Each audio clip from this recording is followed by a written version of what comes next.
Hello everyone, welcome you all to this new video. So in my previous two videos, we have discussed with the second order low pass filters as well as high pass filters, and a lot of concepts we have discussed in those two videos. Those who have not watched it, please go and watch it. I have explained it in a detailed manner with some of the important problems as well. That is numerical examples with respect to pole frequencies and cutoff frequencies. Some problem examples also we have seen in that video, where I've referred this material for that. So those who want this material, just go to the video's description and access it. You would be getting this notes. Okay. Yeah. So in this is the last video from module 4. In this video I'm going to be discussing with the final concept, that is MFB, that is multi feedback band pass filters. Okay, the name itself suggests here it uses multiple feedbacks at both the resistor as well as capacitor components. How the bandwidth gets varied, because we are discussing with respect to band pass filters, right? So that we are going to be discussing in detail in this video. Okay, so those who have not watched all of our previous videos of this module, I guess around 8 to 9 videos are uploaded. Please go watch all of them. So prepare well for the exams, guys. All the videos you should be watching it thoroughly, where because I've covered some of the important concepts. Okay, please go and watch all of them. So let us get to this video now. Before watching this video, like this video, subscribe to our channel. A band pass filter has a center frequency and a bandwidth.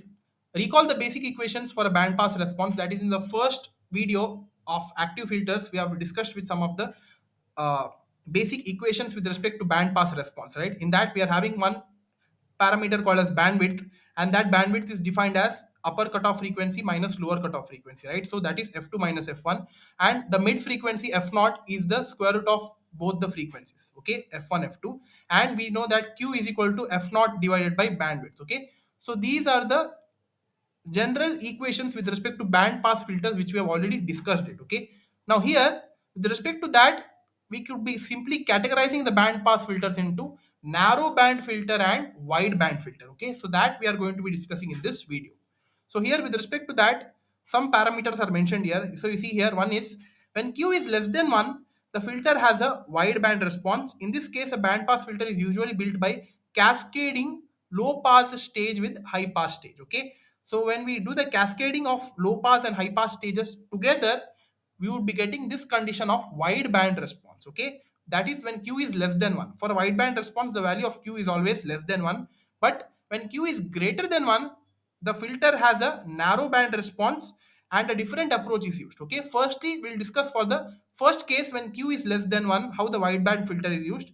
So as I've told you, it is done by cascading low pass and high pass stages. So that is done here. You see here, initially we are having one input voltage that is given to one high pass filter with the one cutoff frequency. It is having one cutoff frequency, that is 300 hertz for a high pass filter, and then for the low pass filter it is having the cutoff frequency of the 3.3 kilohertz. Okay, which is nearly high, because we know that low pass filter allows all the low frequency components and blocks the high frequency component. So initially the blocked high frequency component is 3.3 kilohertz, and low frequency component is 300 kilohertz. Okay, 300 hertz. So with respect to that, cascading is done and band pass filters are obtained. Okay, so these are the different uh, curves. One is for high pass filter and low pass filter. While we do the cascading, it would be the summation of these two curves. Okay, so you see here, this is the first curve for 300 hertz, that is from 0 dB to minus 3 dB. This is the 300 hertz plot.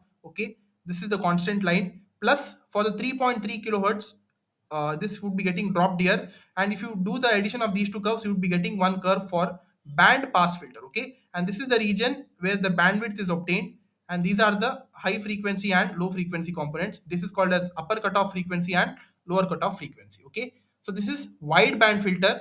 For that, we are having some of the parameters. One is f naught, bandwidth, and q would be remaining the same. Okay, so this is with respect to wide band. Now for a narrow band filter, what are the parameters which you need to be remembering is, when q is greater than 1, we can simply use the multiple feedback MFB filter shown in the below figure, that is uh, this figure. Okay, so this is the basic example of a multiple feedback band pass filter. Okay, here you see here, feedback is having multiple components, that is more than one. One is R2 as well as C, and R1 and this C are kept as these are the two lead circuits here. Okay, so lead circuits are kept here. One is R1C and R2C, and like this the multiple feedback is obtained through which the band pass stage is obtained. For one is for high frequency components and low frequency components. So with respect to that, voltage gain is defined for this MFB as AV is equal to minus R2 by 2 R1. Minus why? Because the input is fed from the inverting terminal. Okay, and value of Q is 0.5 into square root of R2 by R1, and the central frequency f naught is equal to 1 divided by 2 pi c into r1 square root of r1 r2. Okay, so these are the values for MFB filters with respect to narrow band. Okay, for narrow band we are using the multiple feedback, but for wide band we cannot be using the multiple feedback, because for a wide band we are doing the approach for cascading low pass and high pass filter. Okay, this is for wide band response, but for narrow band response we are using the different approach where we are applying the multiple feedback and getting the values for central frequency so that the bandwidth would be obtained. Okay, so this is the basic difference between narrow band and wide band filter under MFB filters. Okay, so this was it, guys. This was a small topic which I wanted to discuss because this is there in your syllabus. So that's what I thought to discuss. So yeah, that's all for this module, guys.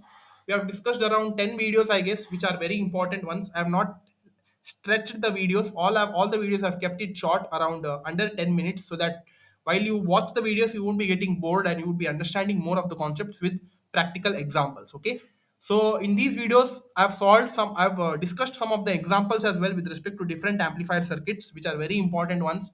All of them have to watch all of the examples. Okay, in between the explanation some of the numerical examples I've discussed. Okay, yeah, so that's all for this module, guys. Now we are left with only one module. It's a small module where we are going to be discussing with some important power amplifiers with different class operations, that is class A, class B, class C amplifiers. Along with that, we are discussing with the thyristors. Okay, thyristors means we are in that we are discussing with some of the important concepts related to diac circuits, triac circuits, silicon controlled rectifiers, everything. Okay, so that we'll see in the upcoming videos. Watch all of the videos till now, guys. Thank you.